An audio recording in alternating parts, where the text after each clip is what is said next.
and I love it. It does everything, and it fits the Maggie hoops for the Tajima brand. Thank you, MaggieFrame. Hi there, I'm Kelly. I'm going to show you my setup for using the Maggie magnetic frames for machine embroidery. So here we go. Hooping station from MaggieFrames here. I've got the sleeve station set up here, and then this is my table for working on. So first thing I'm just going to show you is once I've got my embroidery item marked out with a pin where I want to go, then all I need to do is take it right over to my hooping station. But first I'm going to show you one of the hoops that came with my machine. So this is just a standard metal frame that came with it. For this, I find a few problems. It's hard to line up exactly where you want it. So you put the empty one under here, and then when you line it up on top, you have to push down, and it sometimes can stretch the fabric as it goes around, like inside the hoop. So once it's actually in place and you have to tighten it, what happens is the outside hoop is a little bit larger than the inside hoop, and it pushes down in between. So you can get what's called hoop burn on your clothes, where when you take it off, there's a little stretch mark line around the hoop. And sometimes that can be permanent, so it can damage the fabric. It's also hard to get it tight enough without damaging your clothing. So I decided it was worth the investment for my small business to upgrade to the magnetic Maggie hoops. So let's move a little bit closer over here to my hooping station, and I'll show you what I do here. So here I've got it set up already with the correct position for the hoop that I'm going to use. I'm going to grab my hoop here. So what I'm going to do is I'm going to put the frame, the bottom part of the frame in place. Then I need to add my stabilizer. So it came with these handy spots here. So I can open this up, open these up, and that's gonna hold my stabilizer in nice and snug when I tug it tight and close them. So that's gonna hold my stabilizer exactly where I want it.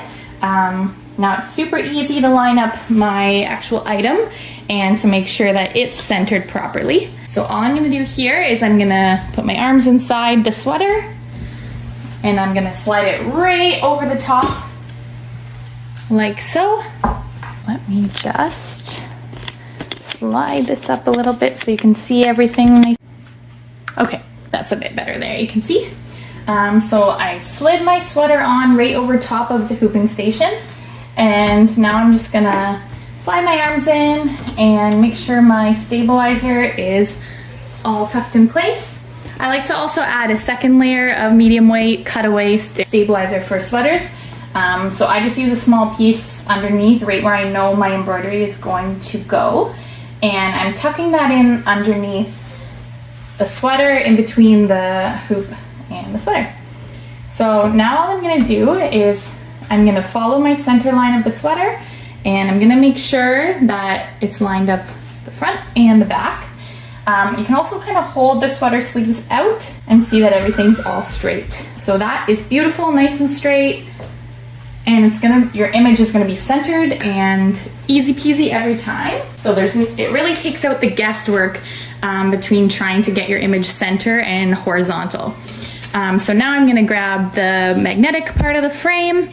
I'm gonna make sure that the machine hook is pointed in the right direction, and all I'm gonna do is bring it close, and just like that. So now I just kind of confirm that everything is nice and centered. Looks great. Now we're gonna move it over to our machine. It's a 15 needle machine, and I love it. It does everything, and it fits the Maggie hoops for the Tajima brand. So I'm gonna slide the hoop in, and then just make sure both sides of the bracket are clicked in. And then I'm also gonna make sure that the top part of the sweater is not tucked underneath the hoop. So you can double check that underneath. So now what I'm going to do is a quick trace, make sure we're lined up. So you can see the machine holds it nice and snug.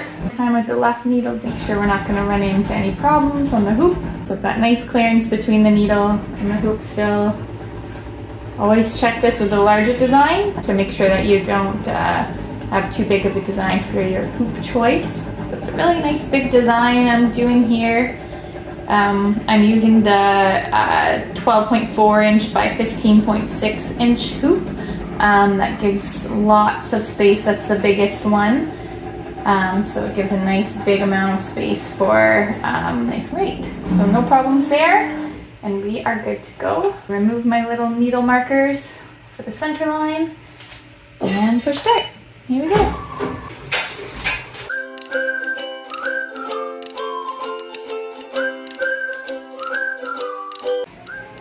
Alright, so it's all done. And there's our nice sweater. Thank you, MaggieFrame.